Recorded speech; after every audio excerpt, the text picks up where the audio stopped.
What's going on, everybody? Welcome to another episode of Off the Couch Boxing. I'm your host, Rexx Ruger. Watching my back, as always, the Alexis Arguello puppet. We're back with another banger, the home of the most amazing and real boxing conversations anywhere on planet Earth.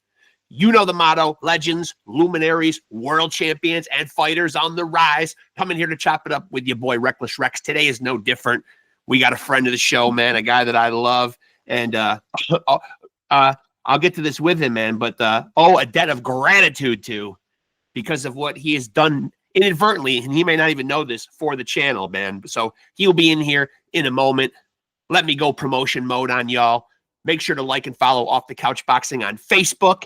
And if you're watching this right now, make sure to like, subscribe, smash that notification bell. It is a boxing podcast, so like I always say, smash it, punch it, right cross it, left uppercut, hook, pepper it with some jabs, as long as you're getting it in and getting it tapped and staying tapped in right here.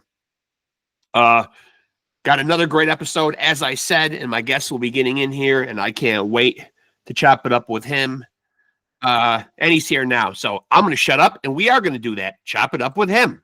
Let's go.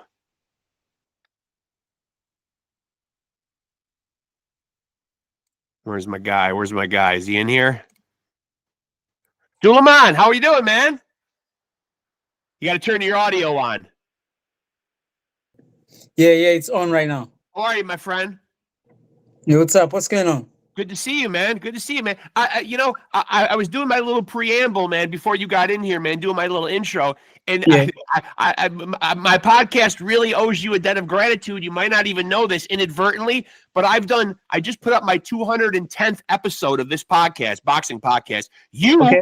Your first interview with me is still my highest as far as views. Your fans and people really showed out. Listen, SULAIMAN, nobody's even close to you, man. Your episode got 22,000. Wow. Yeah. I don't even have anybody else. It's even a couple guys have hit over 1,000, just over a regular 1,000. Yeah. So I don't know, like, when it went up, if your people went to work or your fans. I think it was after you beat Vila. Oh man, yeah. I think I got a lot of following also on my IG as well. Yeah. So what's going on, man? Catch people up to speed on what's going on, man. We haven't seen you in the ring since last September. Yeah, I was in the ring last September, but I got an injury on my hand, so I've been off. But now I'm trying to get back to training. Yeah. Okay. Yeah. Last time we saw you was against Shushu. Yeah. So in that fight, I had my right arm, so I had to go for a surgery. But I'm doing good right now. Yeah. You're feeling good now, then. Yeah. Yeah. I kind of want to, for people that are unfamiliar with you, I kind of like to go back to the beginning a little bit, man. When did you first get a pair of boxing gloves on? What got you into boxing? So I started boxing when I was very young, at around the age of 6.5, when I was back in Uganda. So I used to play in the gym. So the gym was my playground. Yeah. So that's how I ended up, becoming a fighter. And is there anybody particularly in those early years that really took you under their wing, or like was really the driving force when you started? No, so it was so in the gym where I used to go to play, there I had a lot of fighters who came in. Yeah. So they used to see me as a young kid who was playing around the gym. Yeah. So they started passing the skill to me. Yeah. Yeah. And so what about the mindset part of it? Because I'm always fascinated about the mindset of a fighter, because I always say on here, a lot of the physical stuff, throwing a jab, doing a lot of that stuff, people are born with it, but you can also learn it. But the mindset, I think, is what intrigues me most about a fighter. When did you know that you had like that toughness to put aside fear and get into the ring? Because I feel like most people, man, you would probably agree, go out of their way to avoid confrontations and fights. Yeah. So the thing is, when it comes to boxing, everything comes with experience. Right. The longer you stay in the game, the more you understand how to handle your nerves. Okay. Yeah, and you had a pretty extensive amateur background. True. Yeah. Yeah. That probably helped too. Yeah, it does help, because you get used to being punched and to being around crowds. Yeah. So whenever you happen to be in a crowd, it's no longer something new. So you get used to it as time goes by. Yeah. And so you right now, man, for people that don't know, and correct me if I'm wrong on this, you're 33 years old right now. Correct. I'm turning 34 next month. And so where do you stand on the opinion of, because I know you're a guy that keeps in tremendous shape, Yeah. you're training all the time, man. Where do you look at 33 in terms of where that puts you, beginning of your prime, in your prime, other side of your prime? What does 33 feel like to you? So to me, 33 feels like any other age. Because to me, age is just a number, as Yeah, long as you keep your body in shape. But sometimes you start to feel. So to me, when it comes to me, it's the mileage of training that I've put on my body that I yeah, feel. And right, I don't feel the fights because I haven't had too many fights. In right, the amateurs, we used to do boxing back in Uganda. yep, But the way we did boxing in Uganda, it wasn't that we were fighting to die. We used to right, do it like a sport. We used to right, just enjoy it. right. Almost like a form of exercise. Exactly. It was like, it's like dancing. We used to do it as if we are dancing. It was like a form of, like entertainment to us. That's why Right. whenever I go in the ring, I don't come to like put a situation whereby I'm there to kill somebody. I'm there to entertain the people who come to watch me. That's it. That's Fair how I enough. take it. Yeah. And so where do you feel like your body is though, man, physically right now? Because you talked about the amateur fights and not having Yeah. had a lot of pro fights. Yeah. Do you feel like your body at 33 is in the midst of its prime of physically? Yeah, right now I feel the more I grow, I don't know when it comes to me, it's like I'm like wine. The more I grow, the more I feel more confident. Yeah, I that's don't good. know. Yeah, Yeah. it's just maybe the nature. I don't know. All the genes. I don't know. I'm just feeling much more prepared the more I grow. Well, in your personal life, aside from boxing, though, you do train people, right? So you're Yeah, I do some exercising a personal lot. training. Exactly. I'm always in the gym. Yeah. Mentally, I'm always in the gym. But physically, I might not be training so hard. But my mind is always around boxing. So I see whatever is going on. And now maybe because you do personal training, man, like maybe we can divert from boxing in your career for a second, and people that might come across this video might find this useful. Obviously, something that goes on in this country and worldwide is Yeah. bad eating habits, man. There's so much bad shit out there right now, man. Take me True. through a typical take me through a typical day of what living healthy is like to you. Like for instance, what are you eating right now? So right now, I was eating a scoop of yogurt. So I Okay. had some gorilla yogurt. So my nutritionist always tells me to take some yogurt because I'm not a big food eater. I'm Yeah. not good at eating food. Right. So I need protein. So they tell me to take yogurts to get some extra proteins from there. And so, where do you find you do the most eating? Like, if you were going to recommend like a plan for somebody, man, people always say starting off the day with a good breakfast and then eating lighter throughout the day. Yeah. So when I'm starting off my breakfast, usually in the morning I start with a cup of orange juice. Yeah. Then from there I can mix up some eggs in the morning at around 10, Okay. some toast bread, and that's it basically. And then, is that what you do? Continue to eat just like a bunch of times through the day, or just 3 meals a day? No, I do like 2 meals a day, but between I keep snacking. But I Yeah. snack, I snack fruits. I Right. Because snack I was going to like say you got to be oranges. burning a lot of calories training people all day. I do that. Yeah, I do that. And Yeah. so I'm curious. You're getting the hand injury taken care of. It sounds like your objective is to get back into the ring again, Of correct? course. And Yep. so, where do you feel like will you still be competing at featherweight? Yeah, I'm gonna still be competing featherweight because Okay, I haven't put on too much weight. I'm okay. still around. Right now I walk around 132. Is exploring other weight divisions even an option, or will you just camp at featherweight and stay there? No, it's an option if I get the right shot. Yeah, yeah. Yeah. I'm just saying, man, just because as a guy that does this, you know what I Yeah. mean, 130, 135, red hot divisions, they really are, man. Exactly. Yeah. But if I get the right shot, Yeah, of course I'll take the 130 or 135. yeah. I As mean, long as the just money is good and the shot is good, why yeah, not? huge fights, man. And so, like, I'm curious to get your opinion. I've asked other boxers this, man. Now, you have one draw on your record. As a fighter, how do you view a draw? Does a draw feel like indecisiveness? Does a draw, when you walk out of the ring, does a draw feel like a loss? How do you take a draw? So that the draws depend. Every draw depend. If the draw is legit, Yeah, at least you'll be like, okay, yeah, it was a 50-50 fight. right, But if the draw is because they wanted the guy to, like have some kind of favorism, then right, you'll be affected by it. You'll be like, damn, I won that fight, but they just made it a draw. right. Now, interestingly enough, there was a judge in the shoe fight that scored it a draw. True. Yeah. Yeah. And And so, what was your assessment of the fight? Obviously, like So, okay, obviously yeah, you were the my one that. assessment with the Shushu fight, it was the judges had already decided who had to win the fight. Regardless, Yeah, okay. they had So already made up their mind who had to win the fight.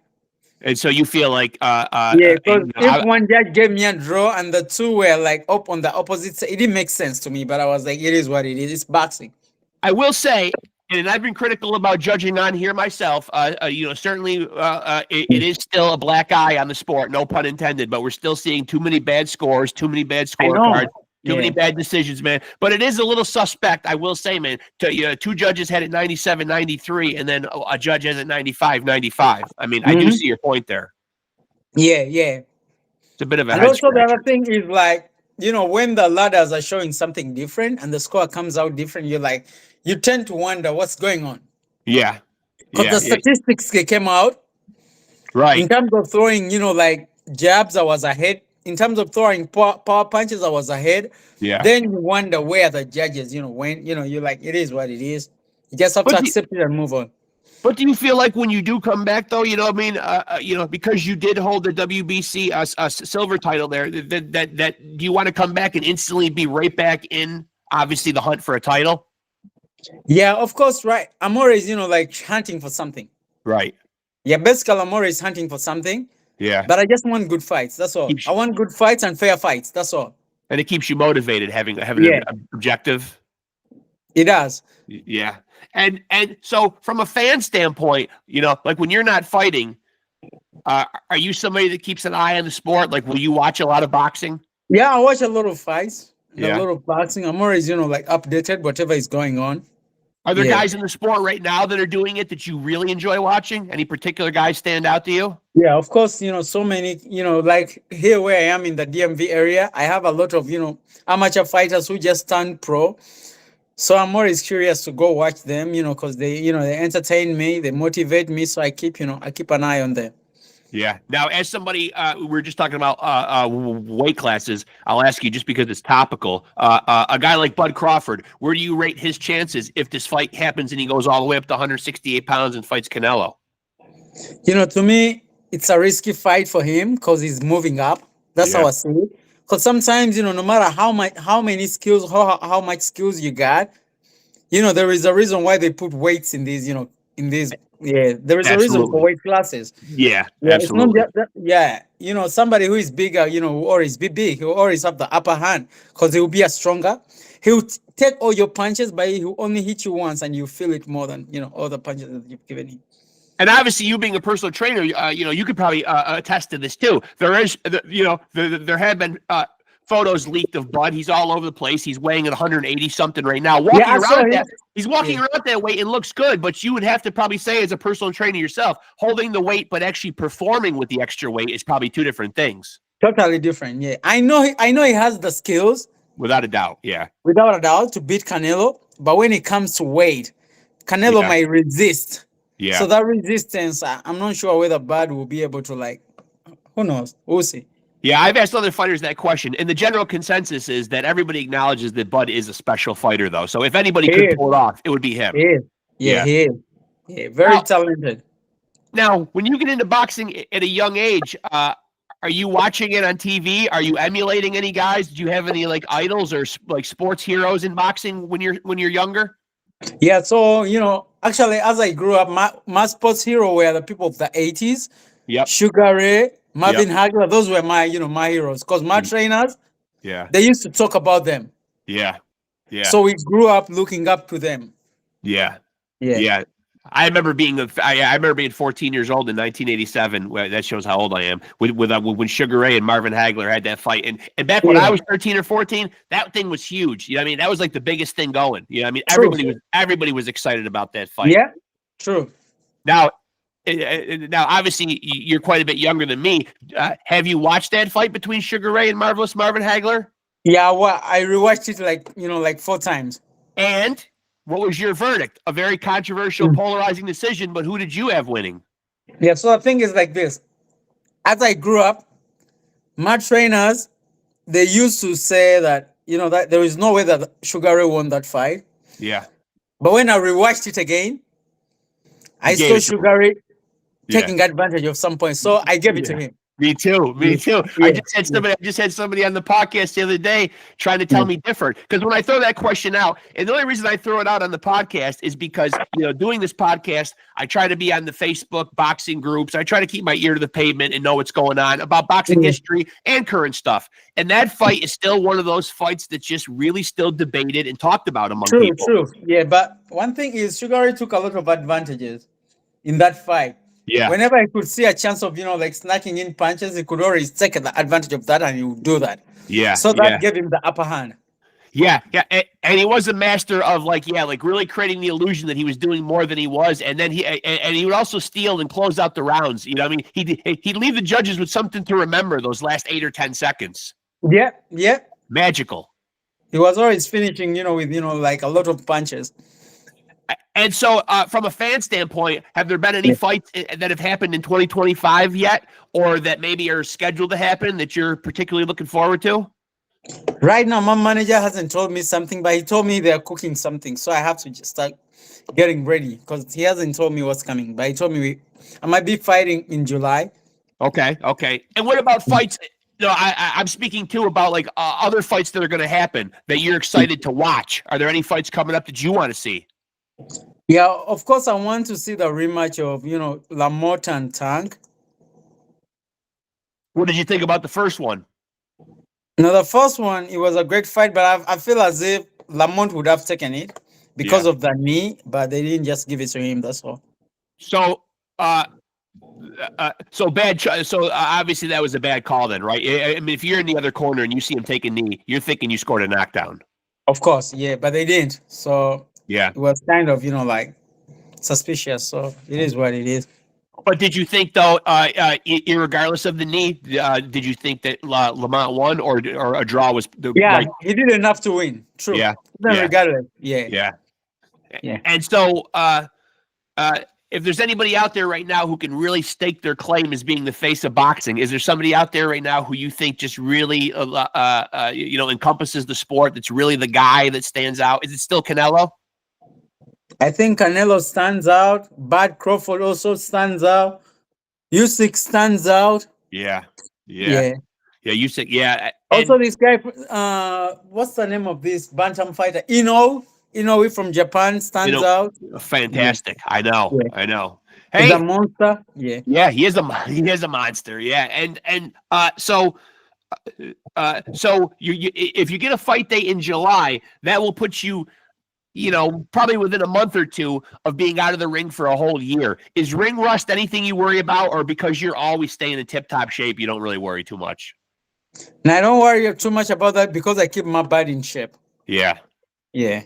I know of all side hustles to have as a boxer, man, being a personal trainer just keeps you right there all the time. Keep going. Exactly. Yeah.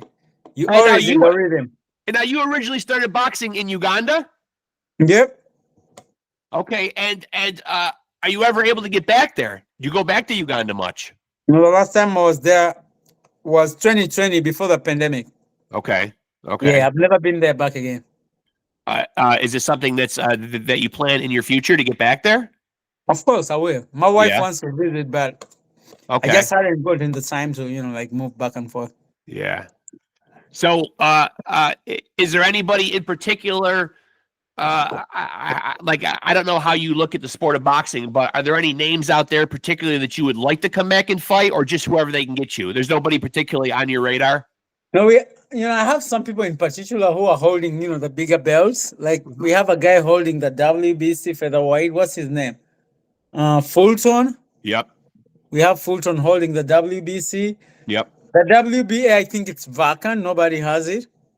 Okay. Yep. The WBO, I think Espinoza has it. Yep. Yeah, so I'm looking up for those guys. If they can give us the chance, why not? And then who's got the IBF? Did we say that already? Yeah, the IBF, somebody has it. I think it's from Florida. Yeah, there is a Spanish kid who has it. Well, I feel like just based on the fact that is it Angelo Leo? No, that's maybe not Angelo Leo. That's a little higher. That's a little higher weight, I think. Yeah. IBF, there is what's his name? Let me look it up over here.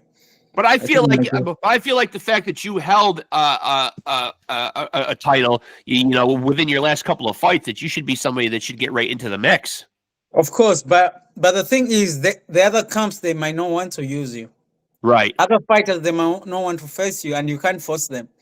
What do you think about fighting over in Saudi Arabia, man? Do you like what Saudi Arabia and Turkey Al Sheikh are doing for boxing? They're obviously trying to shake things up. Yeah, they're trying. They're trying to shape things up, and I feel as if they're heading the right direction. But the thing is, still, you need the people in the US.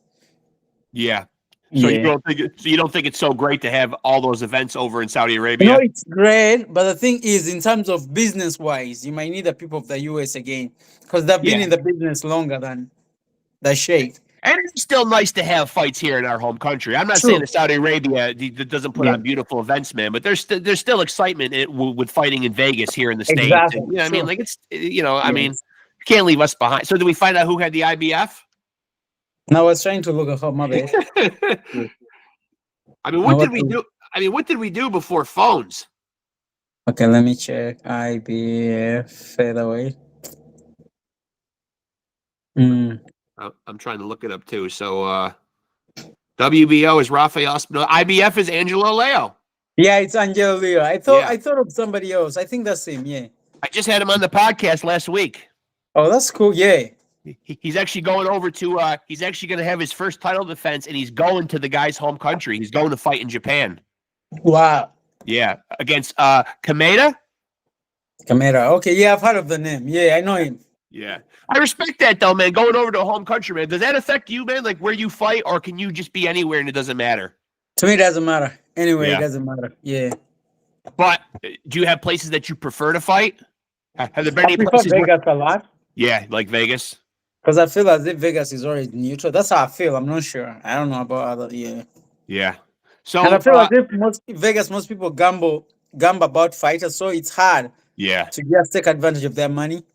yeah, it's Sin City. There's always something bad going on out there. Yeah.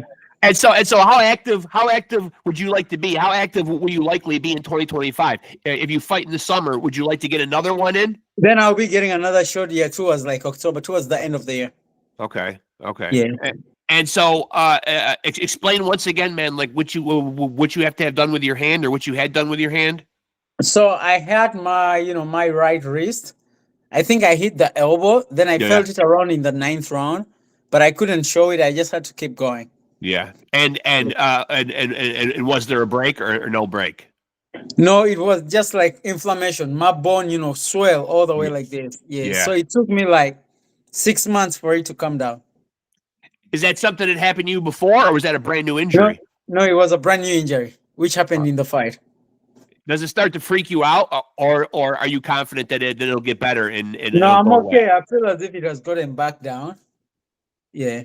So I'm not worried about it. Listen, man, I always love having you on here, man. It's always fun chopping it up with you, man. And again, I shit you not, man. 22,000 views, man. People came out, man, and turned out in droves on my YouTube channel to watch your last episode, man. Wow. So, hey, I salute you, man. Thank you, man. Yeah, that helps me, man. And you know what? It does go to show, though, man, that you obviously have some devoted people and people that want to see and hear from you. That's so, what's up, man. Yeah. Thank you, man. Yeah. I can't wait to see you back in action, man. Keep me posted. If you fight in June or July, man, I'll have you back on, to promote it, talk about it. Thank you. All right. Yeah. Appreciate you, Sulaiman. We'll talk again, brother. All right, later. And there he goes, folks. Uganda's own Sulaiman Segawa, former WBC silver featherweight champ, lifted that off of Ruben Villa last year. And now he's coming off that loss last September to our boy Bruce Shushu Carrington. I'm divided. Love both guys, man. Shushu did his thing, man, but obviously pops out now, and that is a common thing for fighters. The hand, and they tough it out and muscle through it, man. And they hope it's not a factor, but oftentimes it can. I mean, maybe him and Shushu will see each other again somewhere down the road. This we will see. Sounds like Sulaiman wants to get right back in the mix, though, and instantly be a factor. So hopefully he is able to do that and continue to compete at a high level, regain a world title at featherweight. Truly one of the good guys in the sport, man. Love chopping it up with him. And what a crazy advantage, man. Being a personal trainer, man. The guy's, taking away boxing stuff, sparring and boxing-related exercises. The guy's always getting in shape. Staying in shape, maintaining his shape. So hopefully he gets back in there, man, in the summertime, and we can have him back on and have something to talk about. So, again, thank you. Big ups to Sulaiman Segawa, who I will say, man, come on, people, man. You guys gave it up from the first interview we had on here, man.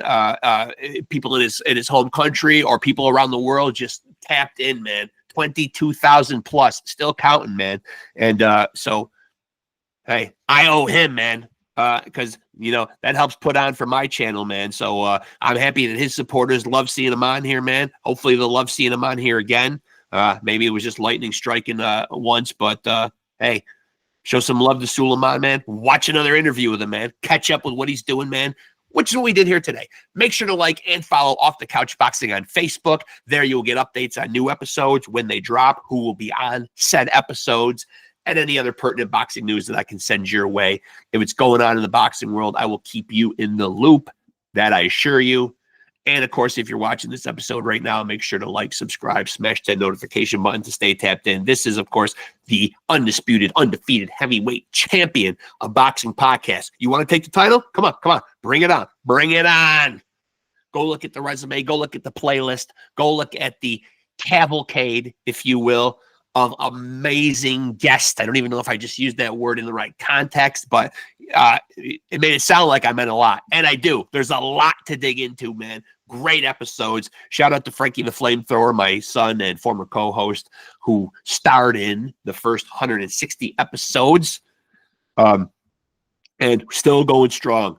Papa Duke's right here, man, taking the reins, continuing to go forward, man. So, and of course, viewers, subscribers, thank you guys. Guests, especially thank you guys, man. Couldn't do this without you. And for today's episode, another big thank you to former WBC silver featherweight champion Sulaiman Segawa, who we will see back in action very soon, man. Getting back in there and mixing it up with the elite featherweights of the world. 126-pound division on notice. The Sulaiman is back and ready to go. The hand is feeling good.